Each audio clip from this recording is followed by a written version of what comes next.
জিন 2023-এ পবিত্র ঈদুল ফিতরে release by জাজ মাল্টিমিডিয়া প্রযোজিত পরিবেশিত আব্দুল আজিজ আব্দুল্লাহ জহির বাবুর কাহিনী সংলাপে নাদের চৌধুরী পরিচালনা অভিনয় করেছিল রৌশান, মুন, পূজা সেরি, সজল, কমল পাটেকার আছে, অনেক অভিনেতা অভিনেত্রীরা অভিনয় করেছিল। একটা অসাধারণ গল্পের মুভি ছিল এই জিন। বাংলাদেশের ভৌতিক মুভিটা হয় না সম্ভবত, একটা মুভি হয়েছিল করোনার সময় তৈরি হয়েছিল, পরবর্তীতে করোনার মধ্যে ঝামেলা পরে 2023 রোজার ঈদে রিলিজ পেয়েছিল। তা সিনেমাটা আমার হলে দেখতে পারেন, মানে আমাদের এই জায়গায় হল ফল নাই, তো পরবর্তীতে ঈদে বঙ্গ ওটি প্ল্যাটফর্মে রিলিজ পেয়েছে। মানে আমার কথাগুলো ভালো লেগে তা বঙ্গ ওটিতে এই জিন মুভিটা দেখে আসতে পারেন। সিনেমা গানগুলো, এই সিনেমায় গান আছে, গানগুলো তো অসাধারণ। একটা রৌশানের আছে, তারপর সজল, পূজা সেরির আছে। এখানে গল্পটা দেখা যায় যে রৌশান তিনি একজন সাইড স্টুডেন্ট, মানে একজন শিক্ষক, মুন তার সাথে কাজ করে। তারপরে সজল, সে হলো পূজা সেরির স্বামী, মানে সে ফটোগ্রাফি, সে সব ফটোগ্রাফস করে।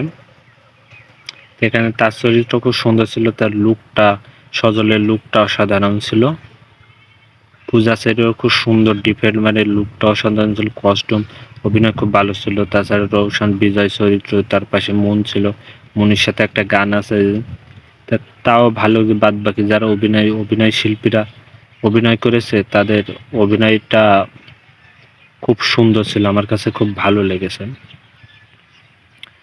তাই এখানে জিন, মানে পূজা সেরিকে বিয়ে করেছে সজল, বিয়ে করে এসেছে, তার দাদি আছে, পরবর্তী মেনে নিয়ে বাসায় থাকে। বাসায় থেকে দেখা যাচ্ছে যে ওর ধরেছে জিন, মানে এক জায়গায়, মানে ফটোগ্রাফস করতে গিয়ে পড়ে গেছে। ওখান থেকে একটা, মানে সে নানান রকমের করে জিন যার গায়ে লাগে, এইভাবে গল্পটা সে এখন আন্দাজ করে সজল এইভাবে। এর মধ্যে রৌশানের মানে অভিনয়টা দেখা যায় যে সে এক জায়গায় জিনেরটা, মানে সে বিশ্বাস করে না, এভাবে তার গল্পটা সেইভাবে আমি দেখি আগাতে থাকে। তারও অভিনয় অসাধারণ ছিল।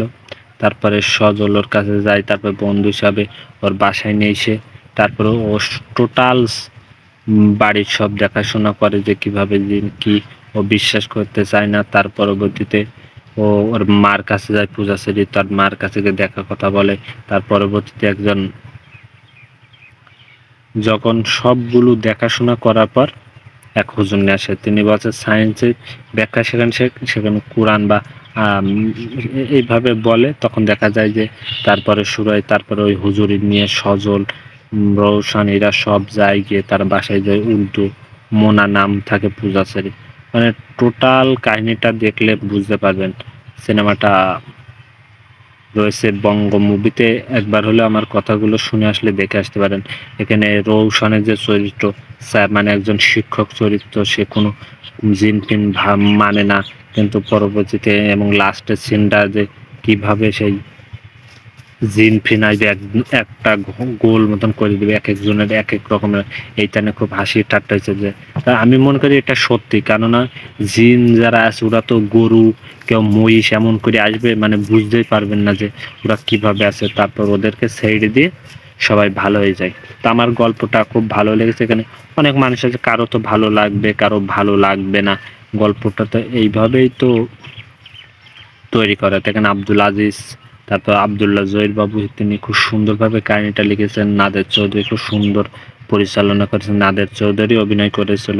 তার মানে রৌশন, মুন, পূজাচেরি, সজল, মানে যারাই অভিনয় করেছে তারা খুব সুন্দর অভিনয় করেছে আমি মনে করি।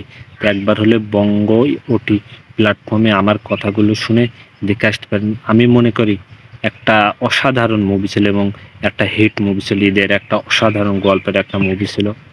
এবং তারই পার্ট 2 এসেছে, মোনা জিন 2, সেটা দেখা হলে আপনাদের সামনে আমি কথা বলবো। তো আমরা অবশ্যই, আপনি যদি নতুন হয়ে থাকেন আমার ইউটিউব চ্যানেল সাবস্ক্রাইব করবেন, বেল আইকনে ক্লিক করবেন এবং আমার ইউটিউব চ্যানেলের পাশে থাকবেন। সামনে আরও নতুন নতুন মুভির কথা বলবো, গানের রিভিউ করে, মানে টোটাল সিনেমা যত আছে সব আমার ইউটিউব চ্যানেল দেখতে পাবেন।